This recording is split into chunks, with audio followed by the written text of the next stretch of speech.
Before I started working with herbs, stones, or land healing, or any of the things that I do now, my whole journey really began with connecting to the moon.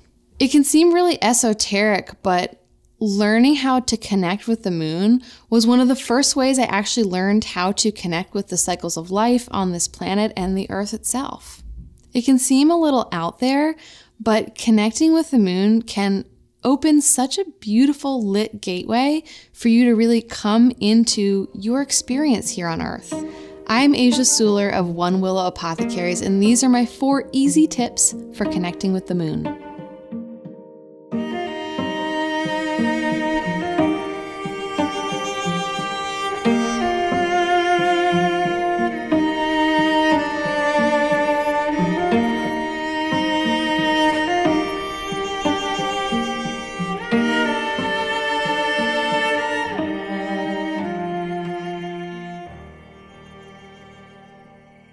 So the first thing is to write down the new and full moons on your calendar.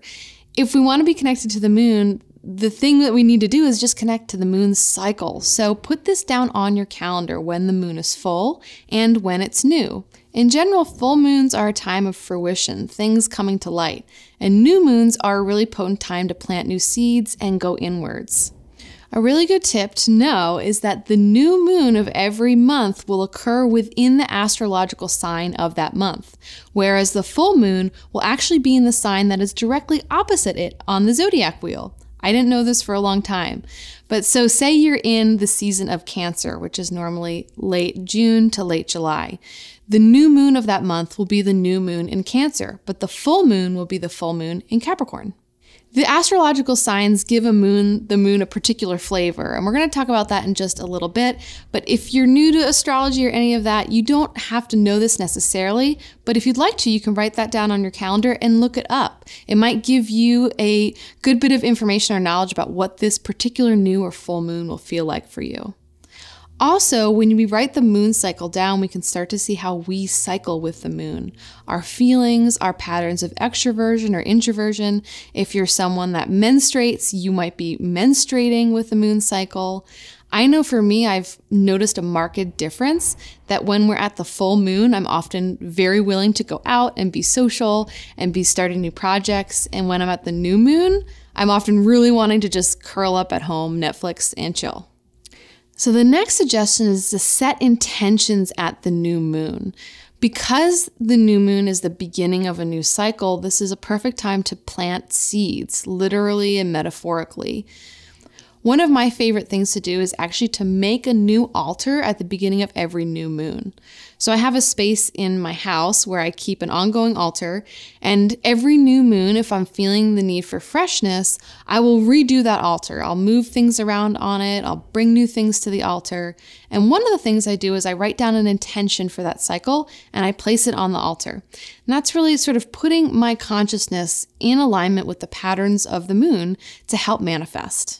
This is also a good time to have some sort of burning or releasing ritual. Maybe you can burn your intention from the last cycle to really prepare the ground for what's new. So my third tip is that when the full moon rolls around, to actually name this moon. So what I started to do when I first started connecting to the moon is I would go outside every full moon.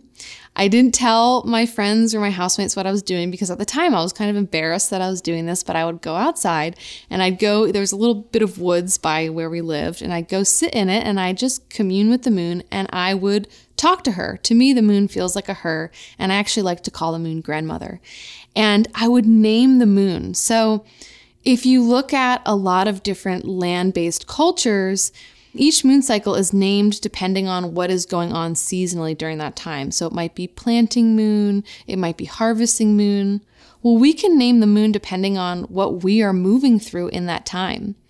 So I like to, now that there's been 2 weeks that it's elapsed since the new moon to the full moon, sit outside on the full moon, talk to the moon, and just see what name all comes up in an automatic kind of way to help me tune into where I've been at and what kind of place I'm at in my cycle.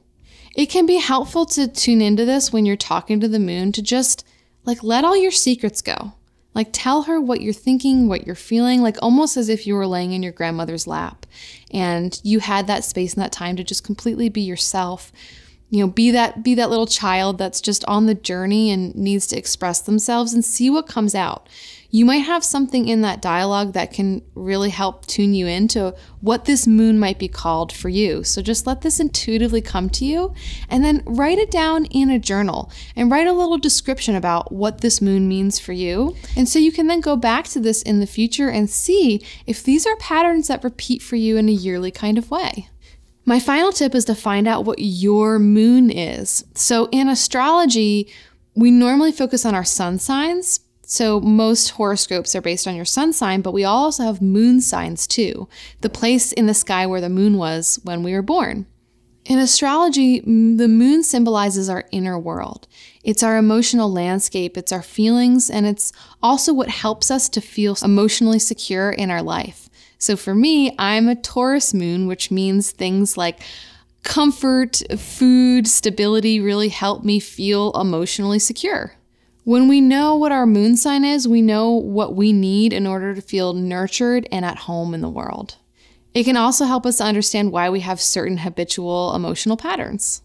One of my favorite things to do is when your full moon rolls around within the 13 moon cycle of a year, is to actually capture the essence of this moon. The way you do this is you put a piece of clear quartz outside underneath the moon, clear quartz being a stone that takes on imprints, programming, and information, which is why we use it in our computer technology. So you place this quartz out underneath the full moon for a night, asking this quartz if it will take on the energy of this moon, and then you can use that quartz to actually make yourself an elixir. The way you do this is you place that quartz in a cup of water overnight, and then you drink the water first thing in the morning. This can really help you to tune into what it means to be your particular moon sign and really soothing out the edges of some of your harder emotional patterns or things that are challenging for you in the way you move through the feelingscape of your life. So I'd love to hear from you. What are your moon rituals? Let's create a moon visioning board here in the comments section. And if you loved this content, be sure to subscribe to this channel and give it a thumbs up. And if you want even more, then make sure to head on over to my website, onewillowapothecaries.com. I have so much more information on my blog there, and that's also where you can sign up for my bi-monthly missives, where I send these meditations and videos directly to your inbox. Thank you so much for watching, and may all of your moon connections be blessed.